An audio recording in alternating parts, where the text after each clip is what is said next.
Doctor જયશ્રી Jinjala, homeopathic consultant. આજનો પ્રશ્ન છે કે માથાનો દુખાવો માઇગ્રેન વારંવાર કેમ થાય છે?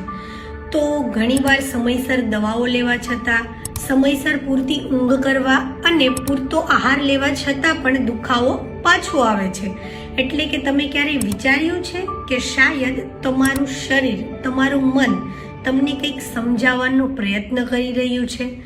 ઘણી બધી વાર એટલે કે જીવનમાં કામની જવાબદારીઓ, બધા જ લોકોની અપેક્ષાઓ અને પોતાની લાગણીઓનું જ્યારે દમન થાય છે તો ત્યારે શરીર એટલે કે મન દુઃખી થાય છે અને બધું જ તણાવ આપણા મગજ સુધી શિફ્ટ કરે છે. એટલે જ માઇગ્રેન એટલે કે માથાનો દુખાવો એ કોઈ શરીરનો મુદ્દો નથી, એ તો એ વેદનાઓનું સંકેત છે કે આપણું શરીર કઈ લાગણીઓને અભિવ્યક્ત નથી કરી શક્યું. તો હોમિયોપેથી એ પદ્ધતિ છે કે જે વ્યક્તિઓની લાગણીઓને, છુપાયેલું દુઃખ, તણાવ, દુવિધા બધું સમજવાનો પ્રયાસ કરે છે.